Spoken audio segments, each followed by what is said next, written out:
Hello, welcome back to This House of Walls. My name is Ashley, and on this channel I love to talk all things books, homeschooling, and anything else that I feel like sharing. Hi, future Ashley here. Okay, I have not been filming or posting a whole bunch lately. Life has been crazy. I did have the mid-year freakout tag filmed in June, and I just didn't have time to sit down and edit it. So I do want to post it in July, even though we're a little past mid-year. I talk about a bunch of great books and some not so great books and kind of everything else in between. So I thought, oh well, I'm just gonna share it anyways. So now on to the rest of the video and enjoy! So today we are going to be doing the mid-year freakout tag for books. I can't believe that we are halfway through the year. That is crazy.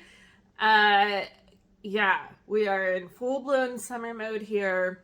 We have finished our last week of school and are now enjoying 6 weeks of summer break.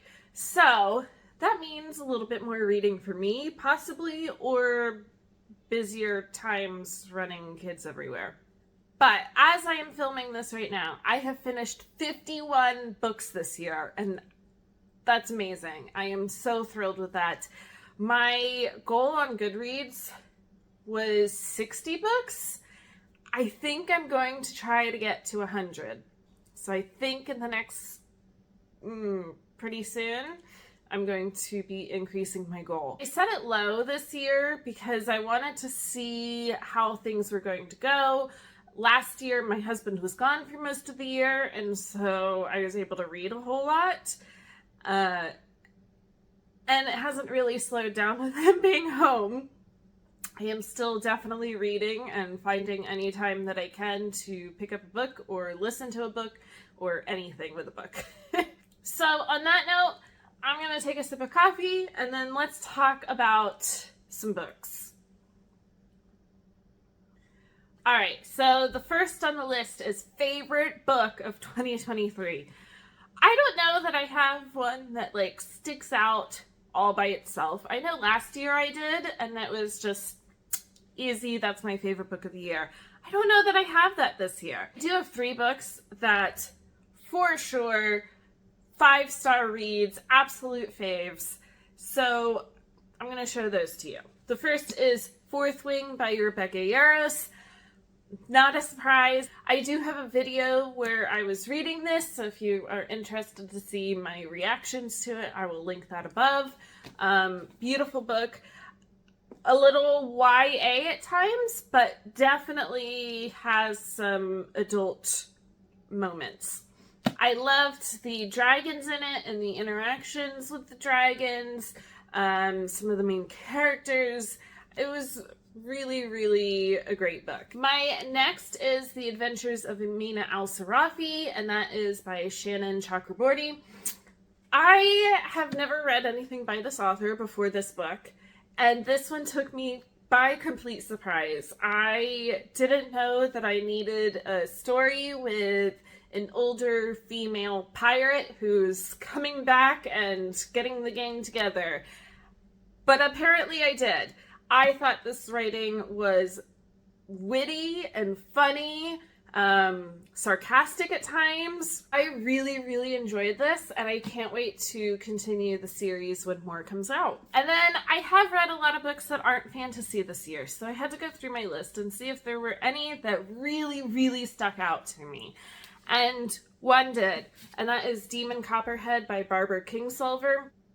I love a good Appalachia story, and this one hit all the marks for me, as this takes place in a Virginia mountain holler and follows the boy Damon, who is nicknamed Demon. Absolutely loved it. It was fantastic. Demon goes through so many struggles during his life, and you're rooting for him the whole time. So I really liked it. Definite 5-star and one of my top reads this year. The next is a new release that I haven't read yet, but really want to, and that is Hello Beautiful by Ann Napolitano. Hopefully I got that all right. Anyways, I definitely want to read this. I know it's a family drama, and I am up for a family drama. I have heard amazing things about this, and I can't wait to check it out. Alright, the next is new releases that I am looking forward to for the second half of the year. So I have two, and I will stick pictures up here of both of them. So the first one is the next in the series after Fourth Wing, and that is called Iron Flame. The cover was just released. I am really excited to continue with this. It comes out in November. I have already pre-ordered it because I am hoping that I will get one with sprayed edges. I do know that Fourth Wing, now on their newer releases coming out, do not have sprayed edges. So I'm hoping to get in there and get one with sprayed edges, and also to continue the story. My next is Starling House by Alex E. Harrow. I have read Thousand Doors of January, I think that's called. And I do also want to read her other one, which I'll put a picture up here. This one comes out at the very end of October and deals with a girl, maybe a young woman, who sounds like she has had a lot of rough things happen to her, and she's trying to keep it all together while raising her younger brother. And she keeps dreaming about a house. It says that it is gothic fantasy, and I am here for that. That sounds fantastic. So I will definitely be getting this and reading it at the end of the year. All right, biggest disappointment of the year. I will put a picture up here because I did take it and sold it at my favorite used bookstore, and that was the London Seance Society. I really wanted to love this. I read the other book by this author, and it was a solid 4-star read for me. I enjoyed it. This one completely missed it with me. I didn't like the characters. I didn't like the main plot. Really kind of any of it. It just totally missed it for me. So that is definitely the biggest disappointment of the year. All right, my biggest surprise of the year is Other Birds by Sarah Addison Allen. It's just a short little sweet book. It has magical realism. And at first I thought that was gonna kind of, I didn't know if I was going to like the main character or kind of the situation that she is in. And I really did. This is a beautiful found family book. I loved found family stories. And if you can put a little bit of magic into it, it's fantastic. So this was definitely biggest surprise of the year. Newest fave author. I don't know if I have a new favorite one, but I do have one that I hadn't read before, and that was Shannon Chakraborty.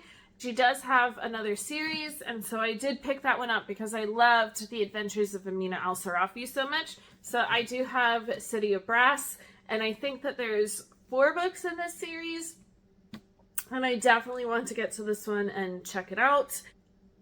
I'm hoping that the witty, troubled but lovable characters from the first book carry over to this. And so definitely want to pick this up and read it. All right, a book that made me cry. Definitely The House on the Cerulean Sea by T.J. Klune. This is my first book that I read by him. I loved it. As it says on the top, it's like being wrapped up in a big gay blanket. It was so sweet. Another found family story with this magical island and magical youth that you are following. I absolutely loved it. It was so sweet. Definitely made me cry at the end.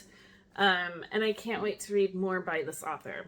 This does also count for books that made me happy. They were happy tears. It was not a sad ending. It was definitely happy tears. And then another book that I read that made me happy was Legends and Lattes by Travis Baldree. Again, I loved it. This was the first book that I read in the beginning of the year. I didn't know that I needed cozy fantasy. Didn't even know that existed. And this definitely hit all the marks of found family, fantasy, a strong female main character. Absolutely loved it. I cannot wait. Also, there is a prequel coming out to this at I guess towards the end of the year. And so I am so excited to pick that one up too. Something that I hope to read by the end of the year. I am hoping to finish out some series.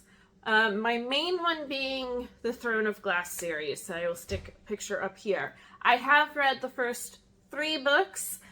So I need to read the prequel. And then I think there's like 4 more books that I need to read, and 2 of them I saw that you can read them together at the same time, so I just bought a bunch of little tabs so that I can organize those books to read at the same time. So I'm really hoping in the second half of the year that I can finish out this series. It's no surprise, I love Sarah J. Maas. There's something about opening up her books that it's kind of comforting. Even just like the font and the way that the books are laid out and the style of her writing, I love it. And so I definitely want to continue on with the series. I have not put enough energy into reading it, but I'm finishing out some great books right now, and then I'm hoping to devote some more time to it. So that is what I have for all my books that I can talk about right now. There have been some really, really great books. There have been some not so great books. But overall, I have had so much fun reading this year. If you don't know, I was a strict Kindle, self-published, free or almost free books for many, many years. And when 2020 hit, I definitely got really, really tired of reading bad writing. And so I, at the beginning of 2021, decided, you know what? I'm going to start reading good books. And that is when this whole journey started of finding good books to read. And there's no looking back. I absolutely love it. I love reading them. I love talking about them and sharing books. So I feel like to be halfway through 2023 and have read 51 books, I am so excited to see what the rest of the year holds. As always, if you like these types of books, make sure to subscribe and like below, and I will be back for more soon.